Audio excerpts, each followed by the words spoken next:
goodness, there's your carpool. You'd really better hurry. Yes, dear.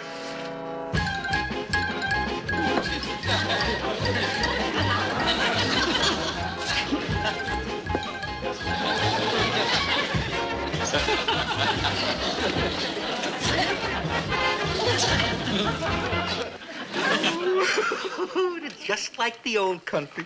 It does my heart good to see a man wolf his food. Well, goodbye, everybody. Bye. Goodbye, Lily. Will you be home from the parlor early, dear? Oh, well, today we're having our annual office party. Oh, well then, be careful. Those office parties can get a little wild. Oh, dear, you don't have to worry about me, dear. I'm no water cooler Casanova. As a matter of fact, I'm so square that I understand some of the secretaries are starting to refer to me as Herman the Cube. Well, come home as soon as you can. Yep. I'll be home at least by 6:30. Goodbye, all. Bye. You think Munsters' wife will let him stay for the office party tonight? Well, we told him it would be over by 6:30. That way she'll let him go. Yeah, but it won't really get going till 9.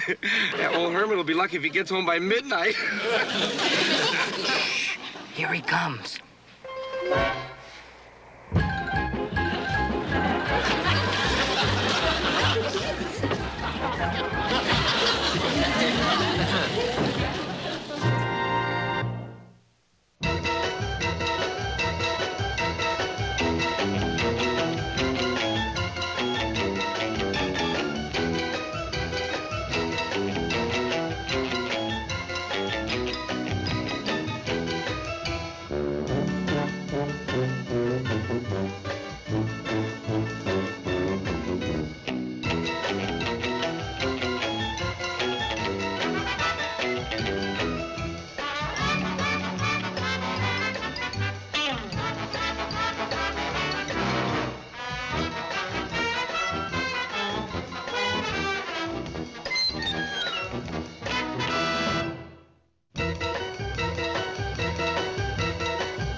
Hey, Mom, when's Dad coming home from work? He wasn't here for supper or anything. Well, you see, Eddie, there are times when the social requirements of his job and the morale of his fellow employees require your father's presence after closing time.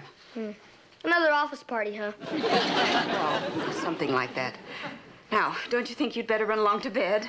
Okay. Have you done everything? Have you put away your toys and brushed your fangs? All right, that's fine, Eddie. Good night. Don't forget Woof Woof. Oh, of course. Good night, Grandpa. Good night, Eddie. Good night, Woof Woof. Good night. Hey, Mom, can Spot sleep in my room tonight? All right, Eddie. But be careful. He has a slight cold, and I don't want him to start sneezing and set fire to the drapes. Good night. Good night. Come on, Spot. You get to sleep with me tonight. Good boy, Spot. There's nothing more touching than a boy and his pet. 9 o'clock and all's well. Correction, the bum ain't home yet. Smart Alex. I had no idea it was so late. Now I'm really angry with Herman. I'm going to call him up again and tell him off.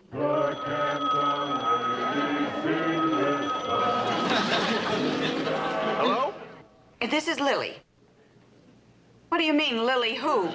This is your wife. Oh, Lily. I'm glad you called, dear. Do you know the lyrics to the second chorus of Shortening Bread? Do-da, do-da. Herman Munster, I have had enough of this. You come home right this... Mo, do-da, day. Now, what was that, Lily? Come on back, Hermy, baby. Coming, Miss Havisham. What was that, dear? Lily? Lily! Guess we were cut off. Say, do you fellas know Moonlight on the Ganges? Grandpa, I'm not going to wait around here any longer. If that cornball Caruso calls back, you tell him I've gone to bed. Oh, I'm so mad I could chew nails. Hey, Lily, be my guest. Thank you.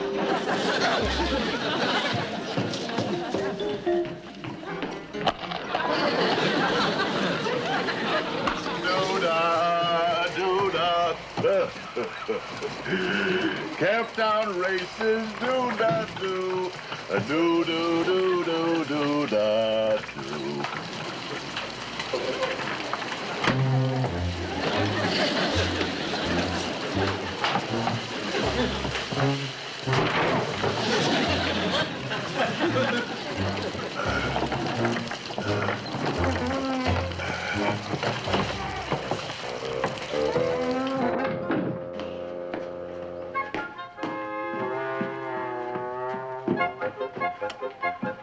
Grandpa? Grandpa? Grandpa! Oh, Herman, it's you. Hi, Grandpa. I guess I must have dozed off while I was hanging around waiting for you. Oh, where's Lily? Oh, she's upstairs waiting for you. Oh, good. I had such a good time at the party, I'm going to go right upstairs and tell her all about it. You know, let her in on the fun. Well, there he goes. In the mood she's in, she's liable to tear him apart. Well, lucky I'm good at jigsaw puzzles. I better get upstairs and hit the slab before the trouble starts.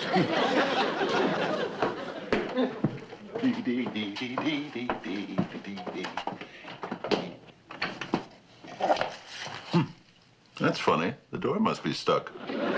Lily? Herman's come back home to stay. Do-da, do-da.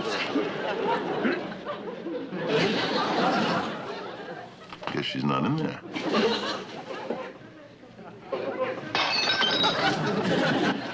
in there, all right. Lily? Baby? It's Hermy. No. Oh, open the door like a good little wifey. Lily? No more teasing. Pussycat wanna go sleepy by.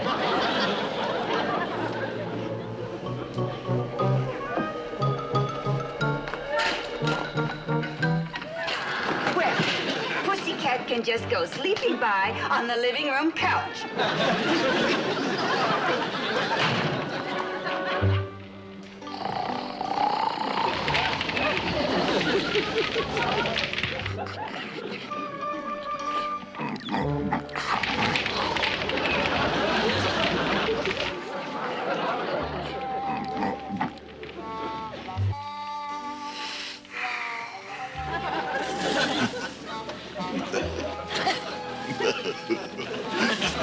Lily, stop it. No matter what you do, I'm not coming upstairs. Lily, Lily. Oh. It's you, kitty.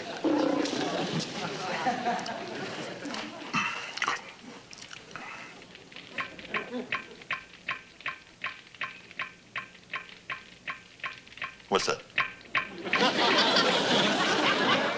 It's that leaky faucet in the kitchen. I'll just ignore it.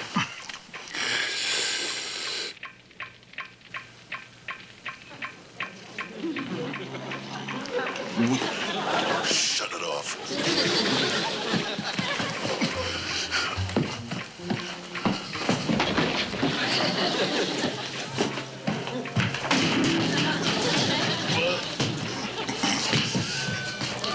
Better light a match.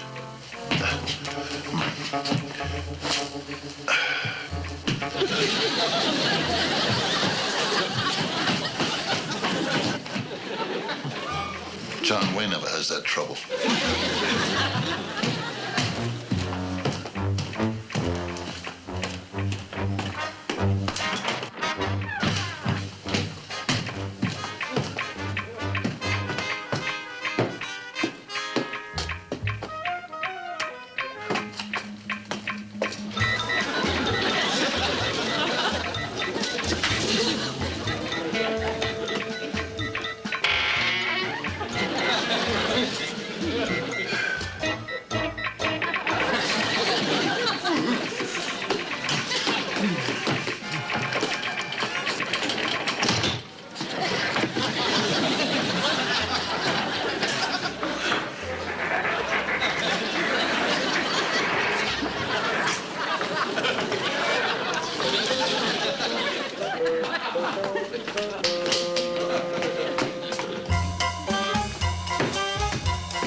Herman, what's the matter? A mouse. There was a big, mean-looking mouse, and he was after me.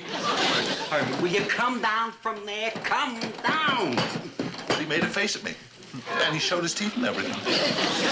Herman, look, he's all gone. Now, will you please go to sleep and don't worry about anything? Don't be scared, Pa. Me and Grandpa will be right upstairs. That's right, son. Now, get along to bed. Come on, Eddie.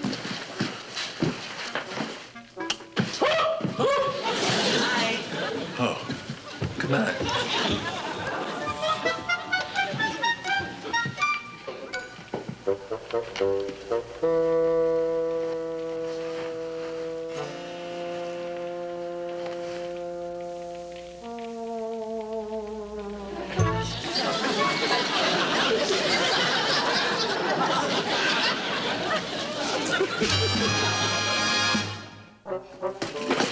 Oh, where is everybody?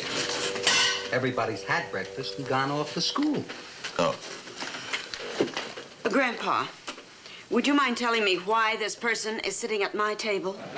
I'm waiting for breakfast. Would you tell this person that everybody who was going to get breakfast already had breakfast? Lily, I'm hungry. As husband, father, and head of the household, I demand breakfast.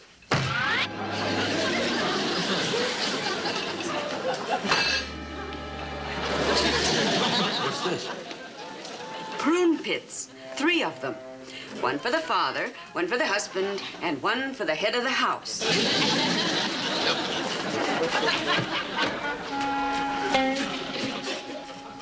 Grandpa, what am I going to do? I can't spend the rest of my married life sleeping on the couch and eating prune pits. Herman, if you give in now, she'll have the upper hand forever. But if you hold out, she'll come around. That's the way to handle women.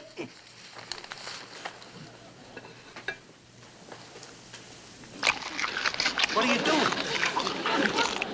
Well, just in case she doesn't come around, I'm going to get used to eating prune pits.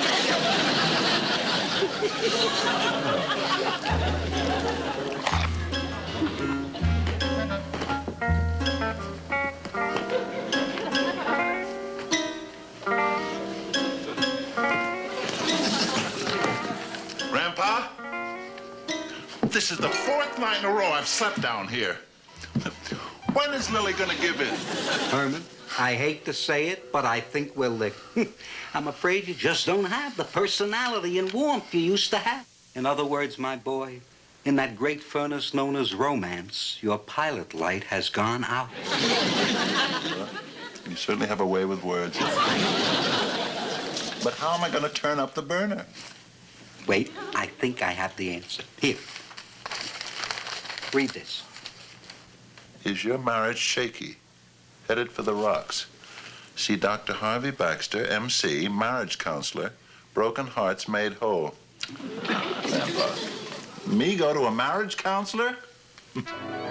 Marilyn, me go to a marriage counselor? Yes. Well, you and Uncle Herman are getting farther apart every day. And neither of you are going to give in. I think it's the only solution. I wouldn't know who to go to. Well, Aunt Lily, I read an ad in the paper this morning, and so I called and I made an appointment for you for tomorrow. Well, the man's name is Dr. Harvey Baxter. All right, I'll try. On one condition, that your Uncle Herman never knows. Now, as I was saying, my name is Mrs. Mudd. No names, please. I find that people are less inhibited if they remain anonymous. Now then, what is your problem? Well, to begin with, Doctor, I'm married. Don't be ashamed. Virtually every person who's walked through that door has made the same mistake. Now, tell me something about your background. For instance, where were you born? Transylvania. My father is a count. And your husband? No count. Bitterness is not the answer. I meant, where was he born? Oh, my husband was made, Doctor, not born. Oh, yes, of course. That's fine. Every woman should think her husband is a self-made man. Oh, he had help. Now, madam, tell me, is there another woman? No, the doctor quit after Herman.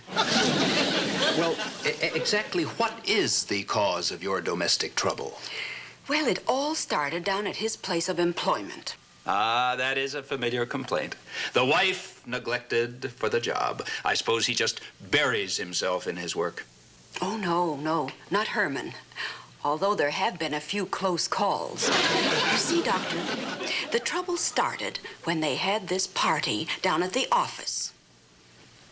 He didn't get home until after 12. Aha! This is an old story to me. The gay playboy husband. But fortunately, there is an easy solution. You must go home and apologize immediately. Me apologize? I'm not the one who came home in the middle of the night and sang doo-dah, doo-dah through the keyhole. If you take the first step, it will put the burden squarely on his shoulders, and he will realize what a loving, forgiving wife you are. Well, I'll try it. But remember, you must assume the role of peacemaker and be the first to forgive and forget.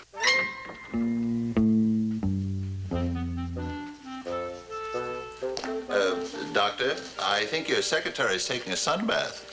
She jumped out the window and ran up the fire escape to the roof. Good heavens, man, what happened to you? Well, you see, my wife and I have had a fight. You should have defended yourself, man. No one should stand still and take a beating like that. Nobody hit me. You mean there's been no physical violence? No, Doctor. My problems are purely emotional. Yes, that's obvious. Sit down. Oh, thank you. Now, let's begin at the beginning. Well, my wife has locked me out of the bedroom and won't let me in. Naturally. But has she done anything unusual? No, you don't understand, Doctor. She's not only locked me out of the bedroom, she won't feed me. She won't even speak to me. What was the cause of the quarrel? Oh, well, a few evenings ago, I stayed out rather late for business reasons. When I got home, my wife was disturbed. She rejected me and made me sleep downstairs on the couch. And, Doctor, for the last 4 days, the only thing I've had my arms around is a woof woof. My advice to you is this, that you go home at once and apologize. Apologize? Exactly. At any cost, you must be the one to take the first step toward reconciliation. Do not allow your wife to assume the role of peacemaker.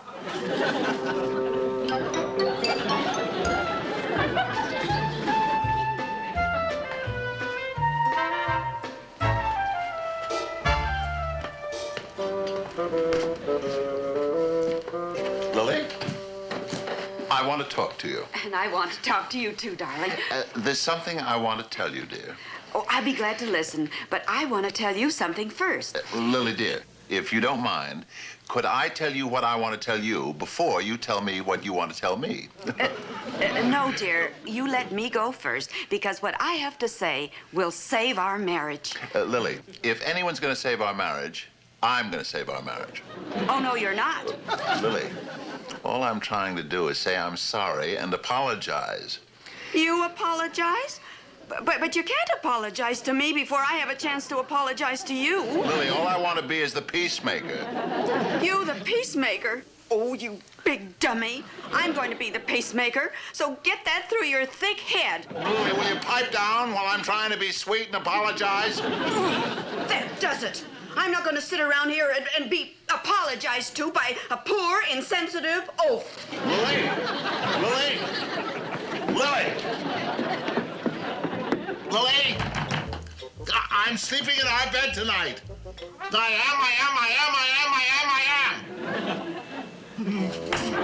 Fiddlesticks!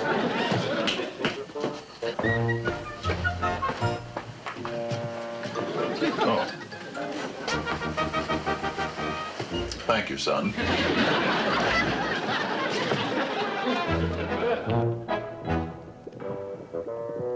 Oh, Grandpa, why do you keep fooling around with that when we have such a serious problem on our hands? Because, my dear, this is going to solve the problem. This is a formula for instant measles. Wait a minute. Who's gonna have the measles? You are. Hey, but they're synthetic. No fever, no scratching. Just two happy parents reunited. Dee-da-da-da, la-la. Okay, Eddie, there you go. You mean I have to drink this stuff? Drink it. What do you mean, drink it? Do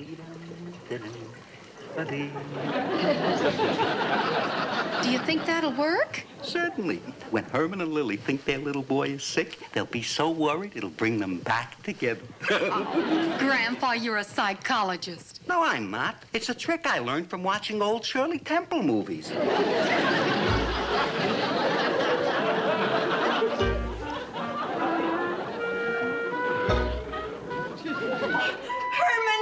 Herman, come quickly. It's Eddie. Coming, dear. Coming. Lily! Lily! Lily, what is it? Oh, I brought him in here, Herman. Look! Now, Lily, dear, don't panic. Herman's here. We'll think of something together. Oh, but look at his face.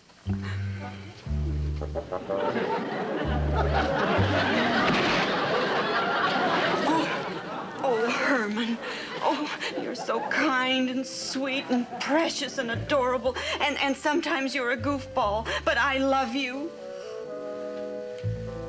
Oh, Lily. Say that again. But this time, dear, leave out goofball.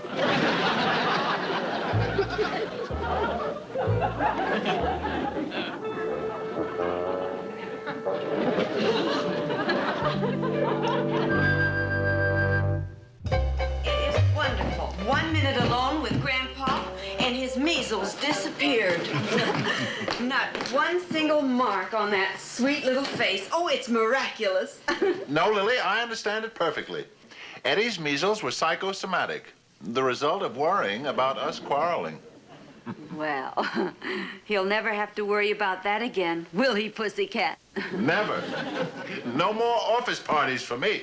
From now on, I'm having all my fun right here at home.